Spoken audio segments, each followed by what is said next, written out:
नमस्कार, स्वागत आहे तुमचं सुषमास किचनमध्ये। आज आपण तांदळाची खीर बनवणार आहोत। अगदी साधी सोपी आणि झटपट तयार होणारी रेसिपी आहे। पाहू शकता अगदी दाटसर अशी खीर ही अगदी 10 मिनिटात तयार होते। पितृपक्षाला किंवा मग श्राद्धासाठी ही खीर आवर्जून केली जाते। रेसिपी शेवटपर्यंत बघा। रेसिपीला लाईक करा, चॅनलला सबस्क्राइब करा, तसेच बेल नोटिफिकेशन पण ऑल वर प्रेस करा।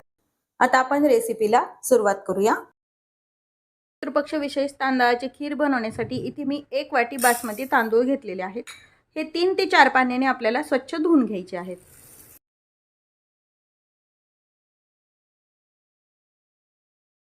आता 3-4 पाण्याने आपण धुवून घेतलेत। यामध्ये पाणी टाकून एक 15 ते 20 मिनिट हे तांदूळ आपल्याला भिजून ठेवायचे। हे तांदूळ आपण छान व्यवस्थित भिजून झालेत। एका चाळणीवरती काढून घ्यायचे आणि याचं पूर्ण पाणी काढून घ्यायचं।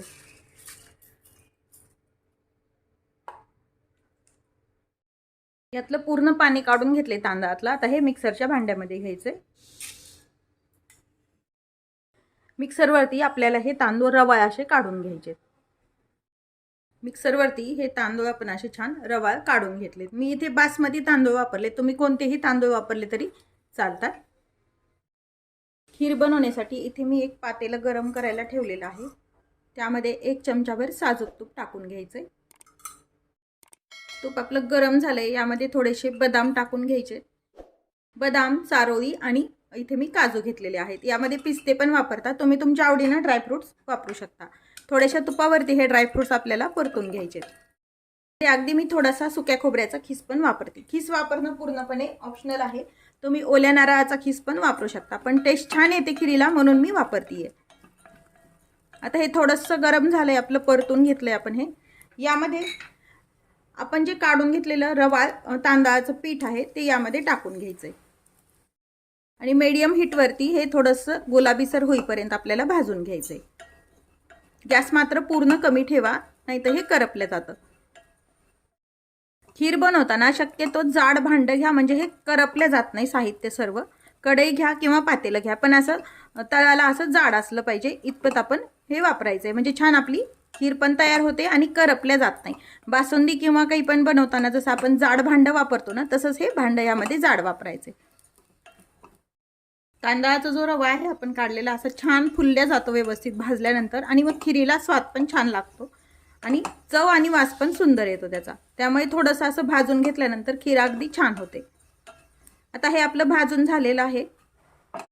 आता यामध्ये आपल्याला एक अर्धा लिटर दूध टाकायचं आहे। दूध हे रूम टेम्परेचरचं आहे, एकदम गार नाही आणि गरम नाही। मिक्स करून घ्यायचं।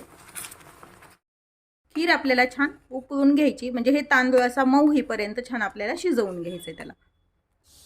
आता यामध्ये गरजेनुसार आपण साखर टाकायची। एक उकळी आलेली आहे, नंतर मी साखर टाकतीये।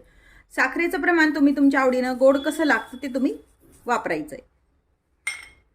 थोडीशी वेलची पावडर टाकून घ्यायची आणि व्यवस्थित ही खीर आपल्याला आता छान शिजवून घ्यायची।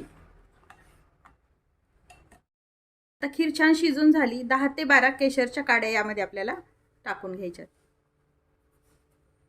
म्हणजे याचा वास छान लागतो आणि कलर छान येतो खीरीला। एक तर तुम्ही अशा टाकू शकता किंवा मग थोड्याशा दुधामध्ये, कोमट दुधामध्ये टाकून ते पण तुम्ही वापरू शकता। फार घट्ट नाही व फार पातळ नाही अशी आपल्याला ही खीर छान शिजवून झालेली आहे। जास्त घट्ट ही नंतर थंड झाल्यानंतर खूप अगदी घट्ट तयार होते छान। आपल्याला पाहिजे तशी ह्या खीरीची तयार झालेली आहे। गॅस बंद करून घेऊया। तयार आहे आपली श्राद्ध पक्ष विशेष तांदळाची खीर। अगदी साधी सोपी रेसिपी आहे। आपली तांदळाची झटपट अशी खीर तयार आहे। या पद्धतीने पितृपक्षामध्ये खीर नक्की करून पहा। तसेच रेसिपीला लाईक करा, चॅनलला सबस्क्राइब करा आणि बेल नोटिफिकेशन पण ऑल वर प्रेस करा। अशाच नवीन रेसिपी सोबत पुन्हा भेटूया। तोपर्यंत बाय बाय। व्हिडिओ पाहिल्याबद्दल खूप धन्यवाद।